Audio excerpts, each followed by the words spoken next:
Samurai Success Community, welcome back to The Scroll. I am here with CEO David Olcott. How are you, brother?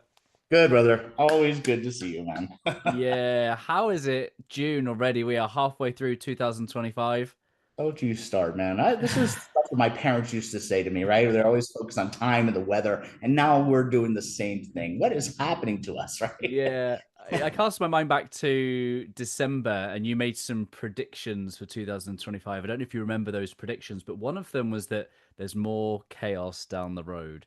And it was a call to action, really, because you talked about how those who see opportunity will be able to navigate that chaos, and particularly those who seek out coaches who give people the opportunity in the space to see with that level of clarity. And you've been interviewed about what, 38 times, is it, by the national media? All of the topics you were interviewed were in some way, shape, or form related to this chaos we're talking about. So, halfway through the year, do you have an updated assessment on how entrepreneurs might benefit from coaching to get that level of clarity to take advantage of the chaos? Yes, thanks for bringing that up. And by the way, just I'm much more known as a psychic, as a dyslexic psychic. I know Right. everything that's happened right after it happens, about 80% of the time.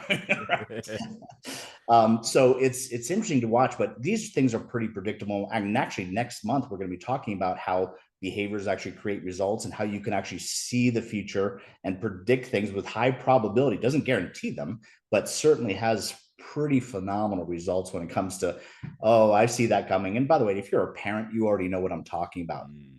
Seriously, as children, you can see those behaviors leading certain things. That's why you jump in, you intervene, you do the things, because kids just aren't aware of what they're doing. Is they probably need to be just be safe in this place.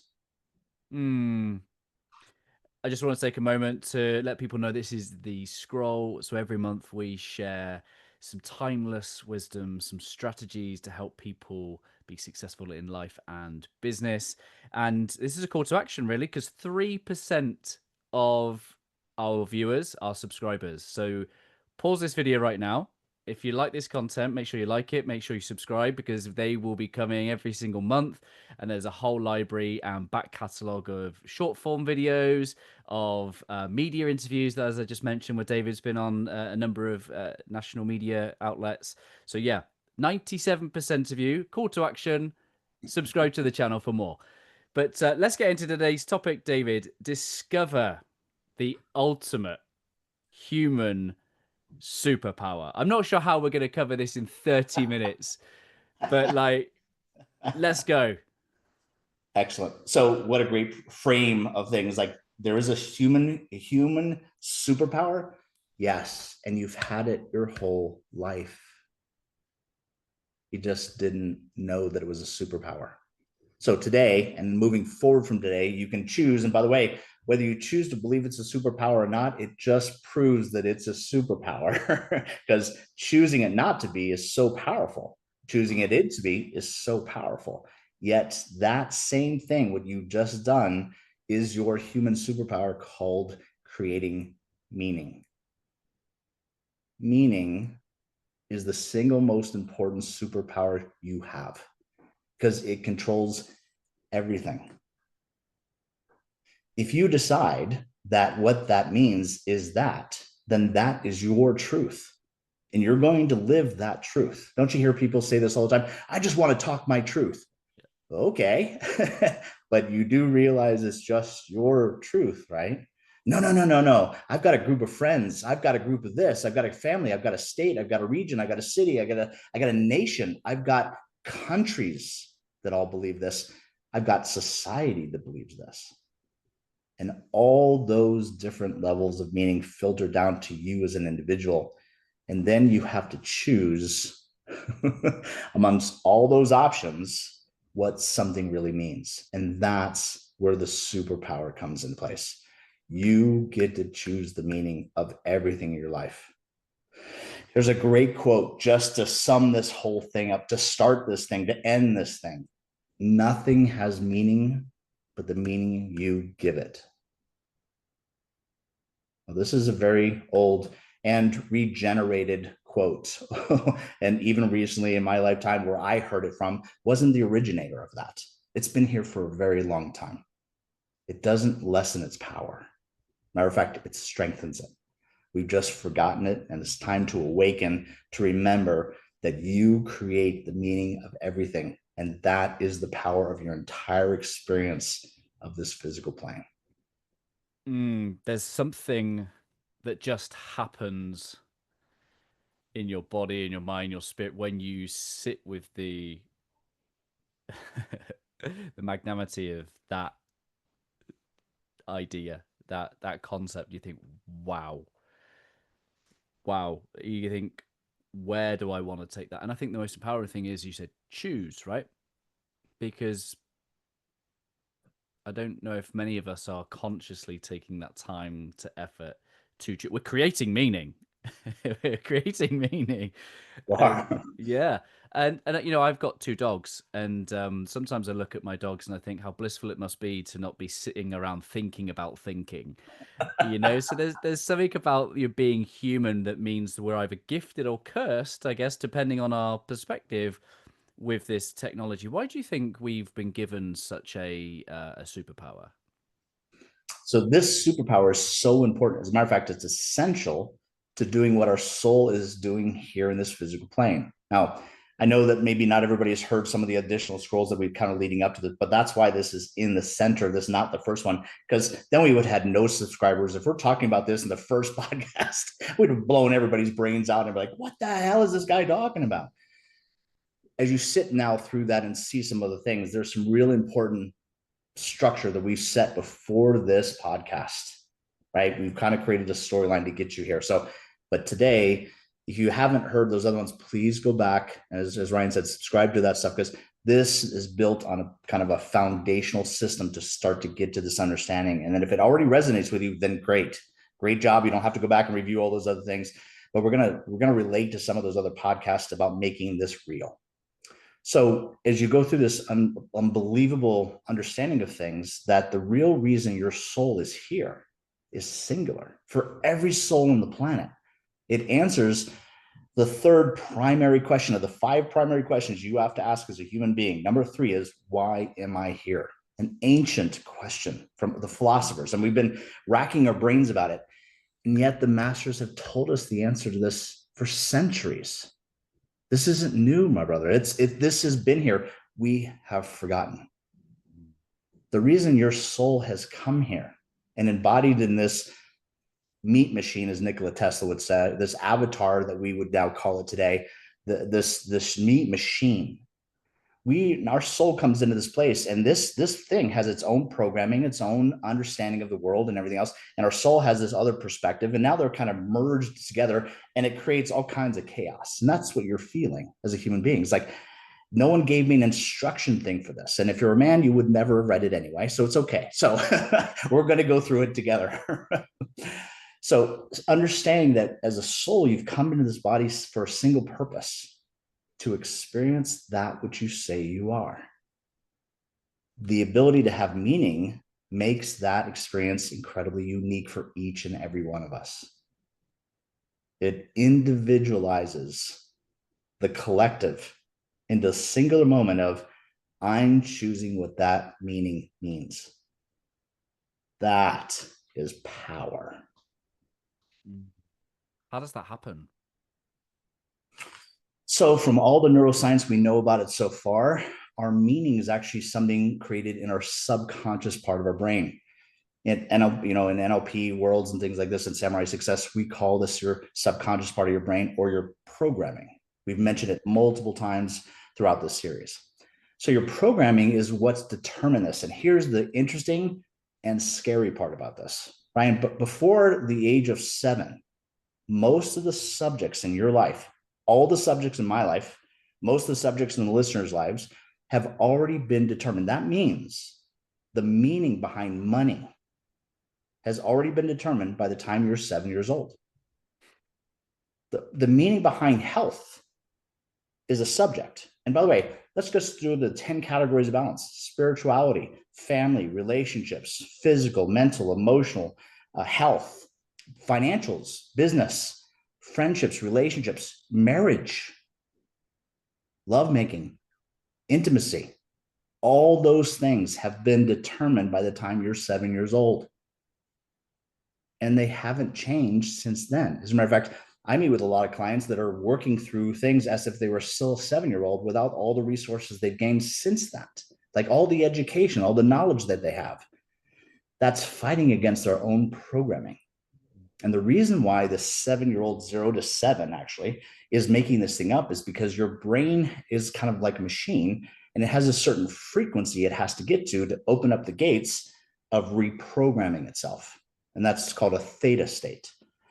As a child, you're more in theta than any other time of your life. Because when you start reaching that 8 years old, it starts switching to beta and gamma and some other things, sleep patterns, things like this. But you're now in a place of you think you know enough, you can survive, and that's the way you're going to approach life for the rest of your life. So if you're not being successful in any of those subjects, it's because of the programming or the meaning that you gave to things by the time you were 7 years old. Well, Dave, I'm 7 years old. I didn't create those meanings. Okay, that's fair. But I want to let you know you have chosen to continue with them as old as you are now. Most of the meanings you have around life are still stuck in that old programming. If you want the opportunity to change that, then you have to be willing to change your programming. How do I gain awareness of what meaning and programming I have? So there's this amazing feedback loop called life. Yeah. And the universe is so loving and so relentless that if you haven't noticed this or not, but if you've learned a lesson, you got it, and then all of a sudden you forget it, don't worry. The universe is coming to give you the lesson again. And you know this experience, right? And it's like, I knew that. I shouldn't have done that. I did it again. What is it? And that's this feedback loop that it's giving you without judgment. It's simply going, hey, here's some feedback. And it's really asking you a question with that feedback. It's like, does this behavior that you're doing really represent who you say you are? And if you have the response reaction, what we just was like, I can't believe I did. Of course, that doesn't represent who you are. It's this amazing feedback loop that as soon as something comes back to you and you go, hey, I don't think that's me because I feel a certain way about that. Well, then that's your feedback loop about how to be able to get the information to be able to make the change. First, it's about that awareness, about that, the universe is providing me with this opportunity again to see that if this represents who I am or not representing who I am. And so being present enough to see and hear that feedback loop is really the first step. Yeah, I think reflecting on what you're saying, sometimes we have to let go of the ego's need for it to be right. This is what it means. Because if that's the perspective I come at things, well, I need it to be that way. I needed that to be that way to justify or reinforce my existingly held beliefs. Yes, your brain is a very machine-like thing, and if you haven't recognized this about yourself, please do this. It likes to take things that are abstract, conceptual, and it doesn't like to leave them there because the brain doesn't like that. It doesn't like randomness. Yeah. It likes to chunk things into categories, right? Now, that's not a problem. Your brain's actually working fine. It's the meaning you give that pattern that we're talking about. So your brain's going to do what it's going to do, but you have the opportunity consciously or unconsciously for most of us to give meaning to those patterns, those boxes, those subjects. Hey, this happened, this event happened. I've already pre-decided what that meaning is. And I respond or react to that, and that's programming. Well, Dave, how about those events where I don't remember experiencing ever before, and yet my reaction response surprises me? It's still programming. Your brain doesn't know what to do, so it relates closest to the pattern it's experiencing. And it goes, that's the meaning I've given to this other pattern that's close enough to that reference point. And it goes, meaning, switch, shift, and boom. And all of a sudden your brain goes, that's the meaning we're going to give to that pattern moving forward. This has a controlled environment. It is happening within you. What I want to let you know, the good news is you can change those meanings, thus changing your experience, thus changing your destiny. It makes me think because there's a famous book by Viktor Frankl, Man's Search for Meaning. And Absolutely. I guess what we're talking about is that we haven't got to go searching. This stuff is right here, right now. And so how do we then use this powerful technology and to say change that experience that we're having? So this is a lot deeper conversation that we're going to have right now, but just imagine, first of all, I didn't know I could change this. I didn't know I was in charge of all this meaning. So if you just take away from that, we've done a good job with sharing some real great value for you, but here's the next step. So once I'm aware of that and I really want to be able to make that change, then there is opportunity to be able to make that change if the meaning is important to you. Because for most of us, we don't even go and explore. We're not even aware that there's these meanings that we're creating with things. If you're creating a meaning behind something, imagine that meaning is the same thing like a thermostat. Now, meaning is most of the time confused with a word called belief systems. Hmm. Now, beliefs drive meanings, but there's this whole other pattern that says beliefs plus values plus the questions you ask plus how you focus on things, physiology. This is where meaning culminates. It comes together in this thing. Beliefs are just what they are. Meaning has more components than just beliefs. It has values, it has questions, it has focus, it has physiology, it has your feeling states, it has your behaviors. It has all these elements of creating meaning. That's why it can have so many variances to it. So once you understand that your meaning you're giving to, let's say for a popular subject, that you would give on any subject going on politically or monetarily, that says, hey, tariffs this, or monetary this, or whatever political things going on with here, whatever meaning you're giving that, that's you're going to be your experience of it. Once you have that connection that goes, hey, I'm not enjoying this experience of this anymore, then I'm not going to change the experience of it until I'm willing to change the meaning of it or take a look at my beliefs and values that support that meaning. So there's work to be done here, not something we can do or tell you how to do in a 30-minute session. But that's why we've created an entire program to help support this idea. Yeah, the visual I get as you're speaking is that the meaning is almost like the prism. When the light hits the prism and it sends out a Mm. different spectrum, like that for me is the visual I get around the different spectrum or maybe a kaleidoscope of experiences. And you and I have been doing this work, or I've been doing this work with you, and one of the just one of the very simple one-liners I've used to really help me change my meaning is I'm on my path. Mm. Yes. When something comes up in my life, it's like, all right, I'm on my path, and it's so it's so accessible once you really start to cultivate awareness. I guess if we're not aware of these things, we miss the opportunity and the ability to do something with it. So much of this, I hope, this conversation just sparks an awareness of even just asking what meaning am I creating today? Where is that coming from within me? What have I? Because you and I had a bit of a laugh before we went on the conversation. I Something happened in my life I'd rather not was happening. Let's just say Monopoly of life kicked in and do not pass go, do not collect £200. And I chose to give it a different meaning, meaning that you and I are having a laugh and a bit of a joyful. We could be sat here. I could be very bitter and resentful right now. Again, the same event, two different meanings, two different experiences. So one of the behaviors I took a look at in my own life was growing up in a town like Miami, which is where I grew up in. Florida Keys, Miami. There was a very clear definition, a meaning that people gave to in our society in Miami that says, if you pull in front of somebody, you cut somebody off, there's violence that's about to happen, right? And that, whether you agree with that or not, that's not my point. It's just what everybody seemed to tolerate. That was the accepted ritual and behavior. You cut me off, I'm cutting you off. It gets heavy real fast, right? From a little simple thing, it can get violent pretty fast. And I was like, I went through that programming, not even knowing it.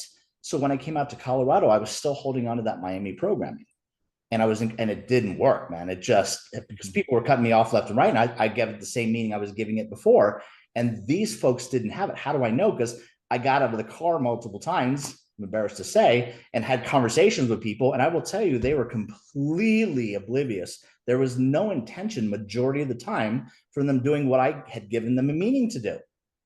And the gap between what I was giving the meaning and their even awareness of their own behaviors was so big, Ryan, that it was so shocking to me that I went, well, this just doesn't work here. I've got to shift. I can't use that old programming anymore. So when someone cuts me off now, I chose to say this definition. And here's the beautiful part. It doesn't matter if it's real or not, because that's what your brain's going to say. But Dave, that's not really real. Neither was the other thing I was creating. And I bet you're laughing on listening to this, because I know you've done this in your life, where if you really ask the question of the person you thought was that, and they come back with this, that wasn't what I was doing at all. You're like, oh shit, I just made this whole thing up. We're making this stuff up. Then make the stuff up that's in service of who you are. So when people cut me off now, I have a thing that I actually learned from my wife. Oh, they must need to go to the restroom. They need to get somewhere really fast. They're in a much bigger hurry than you are. And by the way, what it does to me is the most important thing, because my belief in my past and the meaning was, oh, I've got to get out and teach you a lesson. I've got to tell you that's not acceptable to me. I got to be in the behavioral model. Do you feel the rage that comes through? Man, I could get there in a heartbeat. That doesn't represent who I want to be now. No more, man. I get to decide that. So I'm going to create the meaning that best fits me, because guess what? I'm driving down the road and 5 people cut me off. I have the old meaning that I have to get out now, attack 5 people. Somebody maybe hurts me, shoots, whatever that craziness is. I have a very different experience. I'm now driving down the road, different meaning. Somebody cuts me off. Oh man, that person has to go to the restroom. Oh, that person has to go to get to a game. They're late for a recital for their daughter who is at piano lessons. And I just keep driving. Yeah. Which one works for you? And that's what we really got to start getting to. Now, let's start small, as opposed to, well, let's talk about society and let's talk about some of these other meanings. We'll get to that. But start with you, because the most important person working on this technology is you. And if you're not willing to work on you, then stop working on others. Because that's what we tend to do with this technology. We weaponize it. And we go, no, you're supposed to have this meaning. Stop doing that, please. Because all you're doing is creating conflict and people not wanting to learn this technology. Seek first meaning within you. Understand that you can make those changes. Feel the experience of it. Then when someone comes to you and says, Ryan, what the hell are you doing differently, man? You, over the last couple of months, I don't even recognize you. You've changed. Then you have permission to share what you're doing. Very different experience. Yeah, powerful. Let's package this in the same fashion that we've done the last few episodes. What are your top tips, David? Top tips. Well, if you go back to the other episodes, then the first thing you have to understand is everything is governed by who you say you are. Yeah. So understanding who you are governs the next 3 tips that I can give you. Once you understand who you are, the 4th tip is going to make the most sense. Without it, it's not going to make a lot of sense at all. So number 1 is knowing who you are. Number 2 is really being present. I will tell you that when I'm really being present and I'm not giving meaning to things, I'm just letting things happen, then all of a sudden the meaning becomes clear, because if I ask the right questions, I can get really clear about what the other person is wanting to communicate with me. And I'll give you an example. Let's say someone jumps in my face and they start screaming and yelling at me. I mean, right here in my face right now. There are 2 opportunities at least for me to be able to take that. Part of me in my past was somebody did that. I knew exactly my response and reaction was the same every single time. I got into a fight. No one was going to talk to me this way. How dare you disrespect me? And by the way, all those things were legitimate for who I said I was at the time. Reaching straight for your katana. Oh, I was like, and then back and conversation over, right? And then that's what I was doing. By the way, I could do that with my words as well, because I could be sharp as hell with that. I could take people's heads off with it. Really, Dave? That's what impresses you about you? That's what you think is noble? No, it isn't, man. I know how to do that. I'm thankful for that gift, but I'm more thankful for not having to use it. I want to be able to deliver or develop some different mindset, skill set, tool sets, rather than just taking the katana out every single time. Now, the same person is yelling and screaming in my face. I realize this is a cry for help. Now, listen, just those 2 meanings puts me in a different state, a different resourceful state. for me to handle those very differently. I like the outcome of one of those much better than I do the other. That's simple. It represents who I am. So once I understand who I am, I'm being present. I'm really listening to what I want to be able to do. I want to make sure that I become aware of the meanings I'm already creating for things. So being present, listening to things, asking the question, oh crap, I'm creating a meaning behind what that person's saying, and I'm making that stuff personal. That's the first indicator that you want to look for, is when you've taken something personal. Mm. Because most of the time that people are saying things to you, they're not personal at all. Even when they're yelling at you, even when they're screaming obscenities, even when they're saying nasty things projected, listen to my verbiage, projected at you. Most of the time, when you really study human psychology, you realize that the kid cliche is I'm rubber, you're glue, everything you say bounces off me and sticks to you, Mm.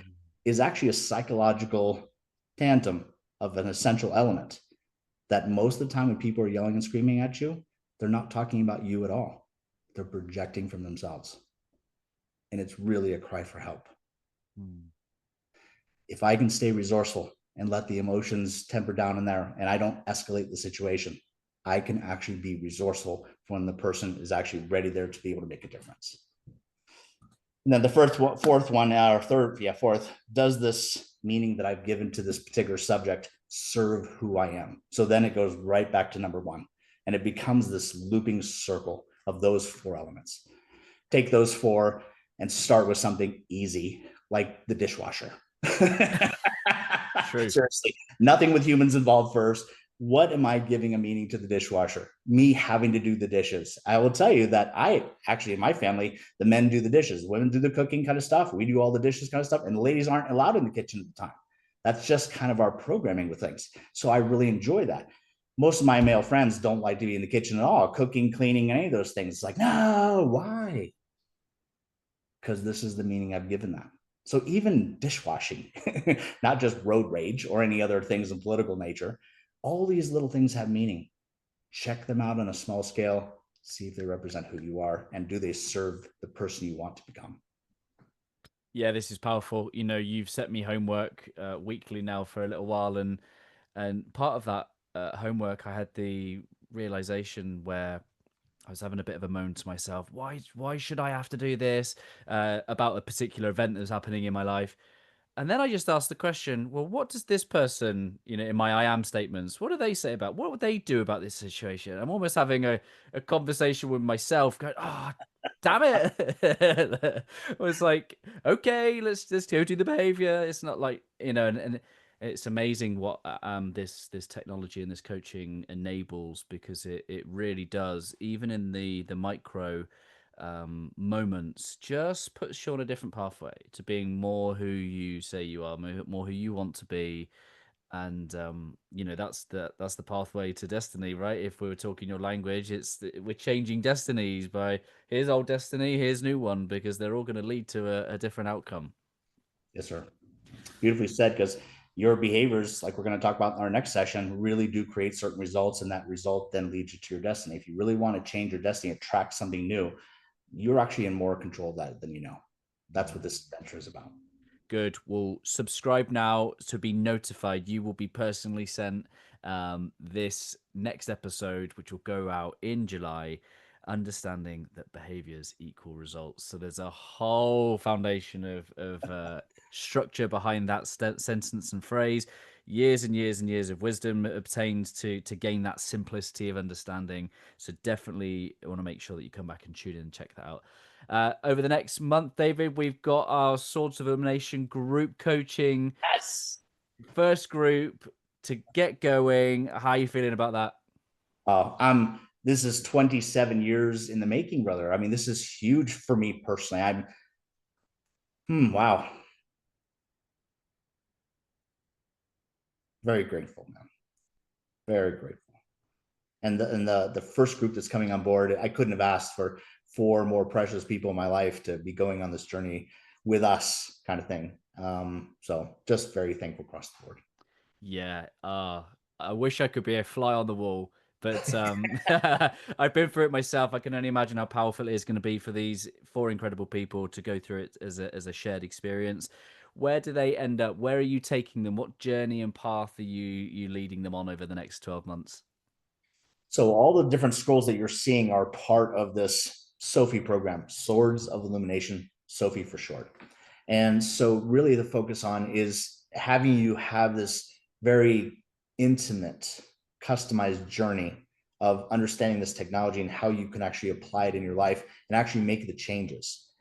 It's not an easy process. It's a lot easier though when you have someone who's done this over and over again for this many years and actually done the work. So having this pod system, having people collectively be part of that, I'm really looking forward to that adventure because it's only been individuals for all these years, right? Kind of thing. So now the group session is really going to turn up the dynamic, and it's going to have all kinds of fun challenges to be able to overcome, right? Things we've never seen before. And yet within that, where we're really leading is getting to what's called the I Am Studio. The I Am Studio is where we collectively take all that hard work and your verbiage, using your own tone, the way you talk to yourself, using your own ideas coming from your soul and from your ego, integrated into a scripted identity about who you say you are. And that becomes the life foundation for you moving forward. It creates your purpose. It creates this attraction of your destiny. And that's the end of the conveyor belt, that your identity creates all these things. Spending some time getting to know that is probably a pretty darn good idea. And that's why we created this program. So people can actually go through the process with not a sage from the stage, but a guide from the side, right? Someone in there with you actually doing the work. So really excited about the opportunity for sure. Yeah, it's gonna be amazing. You know, William, who I had the opportunity to interview for a testimonial on the channel, you can check it out.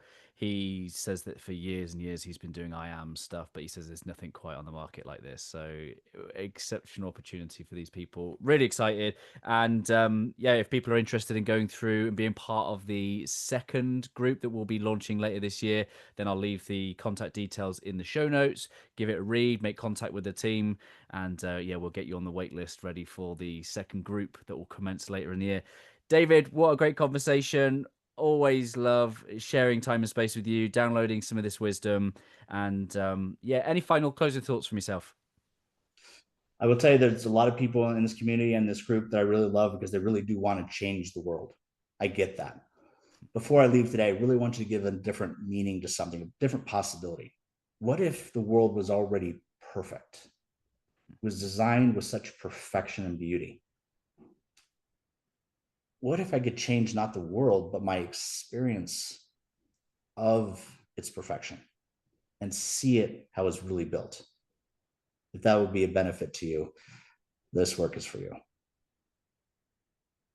Until next time.